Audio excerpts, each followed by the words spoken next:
తిరిగి BCN news కి స్వాగతం. పోలీసుల మీద తాను అసత్య ఆరోపణలు చేసినట్టు వారు నోట్ రిలీజ్ చేసి ఊరుకుంటే సరిపోదని నర్సింగ్ విద్యార్థిని జుజ్జువరపు సుప్రియ విషయంలో ఎలాంటి తప్పు చేయాలని పామర్రు పోలీస్ స్టేషన్ సీసీటీవీ ఫుటేజ్లు రిలీజ్ చేసి పోలీసులే నిరూపించుకోవాలని మాజీ మంత్రి పేర్ని నాని డిమాండ్ చేశారు. పామర్రు నియోజకవర్గ పార్టీ కార్యాలయంలో మాజీ ఎమ్మెల్యే కైలే అనిల్ కుమార్ తో కలిసి ఆయన మీడియాతో మాట్లాడారు. సిఐ ఎస్ఐలు మహిళా హోంగార్డులతో సుప్రియ మీద దాడి చేయించింది వాస్తవం కానప్పుడు సంఘటనకు సంబంధించి పూర్తి వీడియోలను 24 గంటల్లో మీడియాకు రిలీజ్ చేయాలని తేల్చి చెప్పారు. ఆడపిల్లని ఒక ఫాల్స్ కేసు 307 పాత సెక్షన్ అంటే హత్యాయత్నం కేసులో రిమాండ్లో ఉంచితే జైలుకి వెళ్ళి పామరు మాజీ శాసనసభ్యులు కైలే అనిల్ కుమార్ గారు, నేను, అలాగే ఆ జుజ్జువరపు సుప్రియ గారు అయినటువంటి వారి తండ్రి జుజ్జువరపు చిన్ని ముగ్గురం కలిసి జైల్లో పరామర్శించి ఆ అమ్మాయిని ఏం జరిగిందని విచారణ చేసుకున్నాం. ఏం జరిగిందని విచారణ చేసుకుంటే ఆ అమ్మాయి ఏం చెప్పిందో, లేదా బయట తల్లిదండ్రులు, ఆ రోజు తల్లిదండ్రులు కానీ ఆ తేజ కానీ ఆ సంఘటనలో ఉన్నటువంటి వారిని విచారించి మొత్తం అందరూ చెప్పిన దాని మీద దాంట్లో వాస్తవాలు ఏం కనపడి నేను మీడియాతో మాట్లాడాను. మీడియాతో మాట్లాడితే సాయంత్రం 4 గంటలకి నేను పామరు సిఐ సుభాకర్ గారు, పామర్ ఎస్ఐ భాస్కర్ గారు ఎలా బిహేవ్ చేశారు, తర్వాత కోటేశ్వరమ్మ గారు అనేటువంటి ఒక హోంగార్డ్ గారిని సిఐ గారు ఆ అమ్మాయిని పట్టుకోమని చెప్తే, సుప్రియాని పట్టుకుని ఈడ్చుకురమ్మని చెప్తే ఆ అమ్మాయి హోంగార్డ్ గారు ఎలా ఆ అమ్మాయిని పట్టుకున్నారు అని చెప్పి ఎస్పీ గారు కూడా నేను రిక్వెస్ట్ చేశాను. అయ్యా, మీ నాయకత్వంలో మీరు సెలవులో ఉన్నట్టున్నారు, మీరు సెలవులో లేకుండా మీరు ఉద్యోగంలో ఉండుంటే కనుక ఇది జరిగేది కాదేమో, ఎందుకంటే మీరు యువకుడైన ఐపీఎస్ ఆఫీసర్ కాబట్టి మీరు సెలవులో ఉండగా జరిగినట్టుంది, కాబట్టి మీ కింద ఇటువంటి సిఐఎస్ఐలు ఉంటే చెడ్డ పేరు వస్తుందండి పోలీస్ వ్యవస్థకి అని చెప్పి ఎస్పీ గారిని నేను కోరాను. ఎస్పీ గారు మరి ఏం చర్యలు తీసుకున్నారో నాకైతే తెలియదు, కానీ తెల్లవారుజామున 3 గంటలకు మాత్రం మీడియా మిత్రులందరికీ ఇది ఒకటి పంపించారు. ఎస్పీ గారు కాదు, పూర్వం సినిమాల్లో వచ్చేది మనకి ఆకాశం మెరిసి ఒక మెరుపు వచ్చి పెళపెళామని మోత వచ్చి మాటలు వచ్చాయి. అలా ఇక్కడ ఎవరి సంతకం లేదు, ఎవరి పేరు లేదు. కృష్ణా జిల్లా పోలీస్ జిల్లా కార్యాలయం పేరు మీద ఇది అందరికీ పంపించారు. నేను తప్పని కూడా అంటలా, అది నేరం అని అంటలేదు, ఇదేదో చేయకూడని వేరే చర్య చట్ట వ్యతిరేకం అని కూడా నేను అంటలా. అది చెప్తున్నా, ఎవరో ఒకళ్ళు సంతకం పెడితే బాగుండేది కదా కార్యాలయంలో. ఎవరో ఒకరు, అంతమంది 100 మంది పోలీసులు ఉంటారు కదా, దాంట్లో ఎవరో ఒక్కరన్నా సంతకం పెడితే బాగుండేది కదా. అంటే నిజంగానే పోలీసు పంపించారా ఇదనేది తెలియటం కోసం వెళ్తే ఈ పామర్ చరిత్రలో ఎప్పుడు లేనటువంటి సంఘటనలన్నీ కూడా జరుగుతూ ఉన్నాయి. మరి ఈ సంఘటనలు ఎందుకు జరుగుతున్నాయి, గతంలో ఎందుకు జరగట్లేదు అనేది ఒకసారి మీరందరూ కూడా పాత్రికేయ సోదరులందరూ కూడా ఆలోచించండి. ఇక్కడ శాసనసభ్యుడు ఎమ్మెల్యే అవటమే గొల్వేపల్లి వెళ్ళాడు. గొల్వేపల్లి వెళ్ళి మీకు ఓటేసాం, నేను నిన్ను ఒకసారి మా ఇంటికి రా అంటే అతనేదో ఎదిరించినట్టు లేకపోతే ఇంకోటో చనువుగా మాట్లాడతారు కాబట్టి తీసుకొచ్చి పోలీస్ స్టేషన్లో పట్టుకుని కొట్టేశారు గొల్వేపల్లిలో. దానికి ఎవరిని బలి చేశారు? ఈ సిఐ గారు, అప్పుడు ఉన్నటువంటి ఎస్ఐ గారిని తీసుకెళ్లి ట్రాన్స్ఫర్ చేశారు.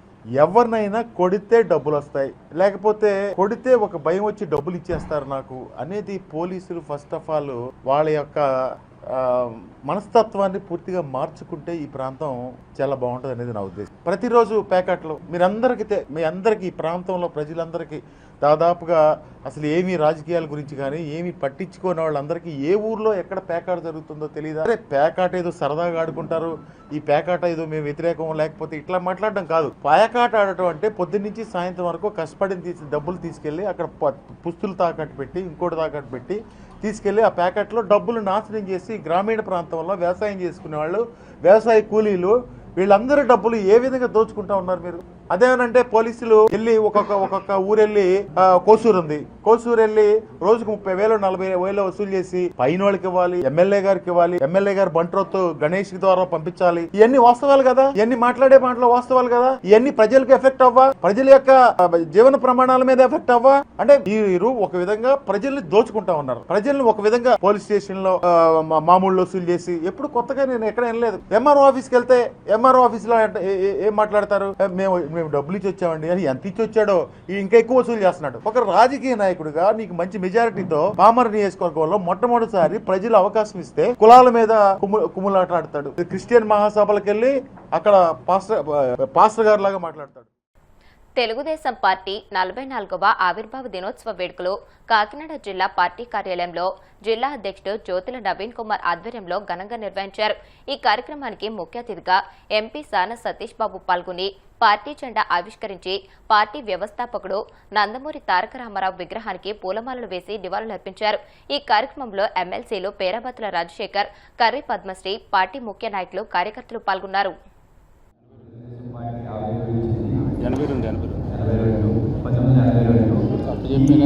తెలుగుదేశం పార్టీ మేమందరం చాలా చిన్నవాళ్ళం. గారు, మన సత్యబాబు గారు సీనియర్ అప్పట్లో ఉన్నారు. మేమందరం చాలా చిన్నవాళ్ళు తెలుగుదేశం పార్టీలో. కానీ తెలుగుదేశం పార్టీ వచ్చిన తర్వాత రాజకీయం అంటే పెద్దలం కాదు, రాజకీయం అంటే సేవ అని ఎన్టీ రామారావు గారు రాజకీయ యొక్క రూపుని మార్చి రాజకీయంలో కొన్ని అగ్రవర్ణాలు, అగ్రకులాలు లేకపోతే కొన్ని కుటుంబాలు కాదు, రాజకీయం అందరిది, మనుషులందరికీ, సమాజంలో ఉన్న అన్ని కులాలకి, ఒడ్డు బలహీన వర్గాలకి అని చెప్పి ఈ తెలుగుదేశాన్ని జనాభాలోకి తీసుకెళ్ళి ప్రభుత్వం అంటే సంక్షేమంతోనే ప్రభుత్వం నడుస్తాయి అన్నది తీసుకొచ్చిన కార్యక్రమం తీసుకొచ్చిన ఆయన పెద్ద మనిషి శ్రీ ఎన్టీ రామారావు గారు. ఆ రోజు ఆయన తీసుకొచ్చిన సంక్షేమ కార్యక్రమాలతో బడుగు బలహీన వర్గాల రాజకీయ చైతన్యంతో రాష్ట్రంలో రాజకీయ యొక్క రూపుమార్పు మారింది. అదేవిధంగా ఆ తర్వాత చంద్రబాబు నాయుడు గారు అదే సంక్షేమాన్ని కొనసాగిస్తూ అదే సంక్షేమాన్ని కొనసాగించి ఫ్యూచర్ ఏం చేయాలి, విజనరీతో ఏం చేయాలి, ఏం చేస్తే అభివృద్ధి చెందుతాయనే ఉద్దేశంతో సంక్షేమం. తాడేపల్లిగూడెం పురపాలక సంఘానికి చెల్లించవలసిన ఆస్తి పన్ను, నీటి పన్ను, ఖాళీ స్థలం పన్నులను మార్చి 31వ తేదీలోపు చెల్లించినట్లయితే పన్ను వడ్డీలో రాయితీ 50% మినహాయించబడుతుందని మున్సిపల్ కమిషనర్ యేసుబాబు తెలియజేశారు. ఈ అవకాశాన్ని పట్టణ ప్రజలందరూ వినియోగించుకుని తాడేపల్లిగూడెం పురపాలక సంఘ అభివృద్ధికి సహకరించాలని కోరారు. మీ ఇంటి నుంచి వచ్చే తడి పొడి చెత్తను వేరు చేసి పారిశుద్ధ్య కార్మికులకు అందించాలని, స్వచ్ఛాంధ్ర, స్వచ్ఛ సర్వేక్షణ్, స్వచ్ఛ తాడేపల్లిగూడెంగా పట్టణాన్ని తీర్చిదిద్దాలని ఆయన కోరారు. పురపాలక సంఘంలో మీరు చెల్లించవలసిన ఆస్తి పన్ను, నీటి పన్ను, ఖాళీ స్థలం పన్నులు సకాలంలో చెల్లించి పట్టణాభివృద్ధి సహకరించవలసిందిగా కోరుతున్నాం. ఇప్పుడు ప్రభుత్వం వారు మీ ఆస్తి పన్ను మీద ఇంట్రెస్ట్ కి వడ్డీలో 50% మినహాయింపు ఇవ్వడం జరిగింది. అది ఈ అవకాశం 31/3/2026 వరకు మాత్రమే ఇవ్వడం జరుగుతుంది. కనుక ప్రతి ఒక్కరు కూడా మీరు బకాయి పడ్డ పన్నులన్నీ కూడా చెల్లించి వడ్డీ రాయితీ 50% పొందవలసిందిగా తెలియజేస్తున్నాం. అలాగే మీరు చెల్లించవలసిన నీటి పన్నులు కూడా సకాలంలో మీటరు, ట్యాప్ రేటు అంటే మీటర్ మీద ఉన్న పన్నులు, ట్యాప్ రేట్ మీద ఉన్న పన్నులు కూడా తక్షణమే చెల్లించి పట్టణాభివృద్ధి సహకరించండి. కమర్షియల్ ఏరియాలో ఉన్న అపార్ట్మెంట్లు కానీ, షాపింగ్ కాంప్లెక్స్లు కానీ, హాస్టల్స్ కానీ, రెస్టారెంట్లు కానీ పన్ను బకాయిలు చాలా ఎక్కువగా ఉన్నాయి. ఈ నీటి పన్నులు సకాలంలో చెల్లించకపోతే మీకు కుళాయి కూడా డిస్కషన్ చేసి మీ మీద చట్టపరమైన చర్యలు తీసుకోవడానికి ప్రయత్నం చేస్తున్నాం. అంటే ప్రజలందరూ కూడా గమనించండి, వ్యాపారస్తులందరూ కూడా గమనించండి. మీరు పురపాలక సంఘానికి చెల్లించవలసిన పన్నులు సకాలంలో చెల్లించినప్పుడు మాత్రమే పట్టణాన్ని అభివృద్ధి చేయడానికి అవకాశం ఉంటుంది. కనుక మీరు దయచేసి గమనించండి. ఈ అవకాశాన్ని పన్ను రాయితీలో, వడ్డీ రాయితీలో మినహాయింపించిన 50% మినహాయింపును కూడా అవకాశాన్ని వినియోగించుకుని సకాలంలో పన్నులు చెల్లించి పట్టణాభివృద్ధి సహకరించవలసిందిగా కోరుతున్నాం. అలాగే మీ ఇంటి నుంచి వచ్చిన చెత్తను తడి పొడి చెత్తగా విడదీసి మాత్రమే పారిశుద్ధ్య కార్మికులకు ఇవ్వాలి. తడి చెత్తను, పొడి చెత్తను వేరు చేసి ఇచ్చినప్పుడు మీ ఆరోగ్యానికి మంచి భవిష్యత్తు ఉంటుంది. మీ చెత్తను ఇంటి నుంచి వచ్చిన వ్యర్థాలను డ్రైన్లో కానీ, రోడ్ల మీద కానీ వేయకుండా పారిశుద్ధ్య కార్మికులకు అందించి పురపాలక సంఘాన్ని సహకరించవలసిందిగా కోరుతూ కలియుగ ప్రత్యక్ష దైవం తిరుమల శ్రీ వెంకటేశ్వర స్వామి వారిని పలువురు ప్రముఖులు దర్శించుకున్నారు. వీఐపీ విరామ దర్శన సమయంలో ఆంధ్రప్రదేశ్ హైకోర్టు న్యాయమూర్తి justice Balaji, SC commission chairman KS Jawahar, senior నటి రమాప్రభ వేరువేరుగా స్వామివారి సేవలో పాల్గొని మొక్కులు చెల్లించుకున్నారు. దర్శనానంతరం వీరికి రంగనాయకుల మండపంలో వేద పండితులు వేదాశీర్వచనం అందించగా ఆలయ అధికారులు స్వామివారి తీర్థ ప్రసాదాలు అందజేసి పట్టువస్త్రంతో సత్కరించారు.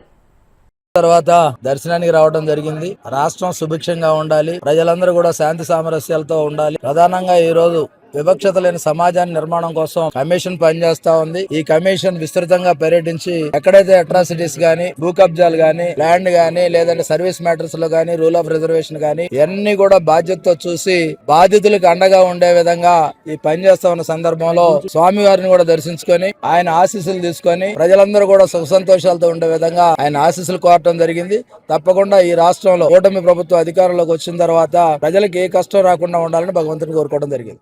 వార్తలు ముగించే ముందు ముఖ్యాంశాలు మరొకసారి.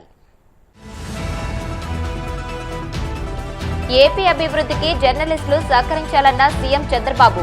కూటమి ప్రభుత్వం మీడియా స్వేచ్ఛకు పూర్తి భరోసా కల్పిస్తుందని స్పష్టీకరణ.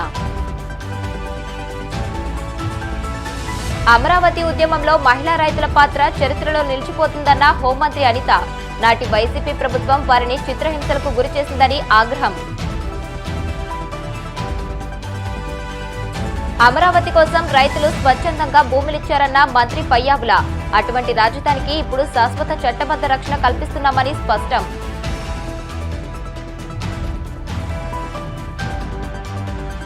తిరుమల శ్రీవారిని దర్శించుకున్న పలువురు ప్రముఖులు. ఆలయ మర్యాదలతో స్వాగతం పలికిన అధికారులు.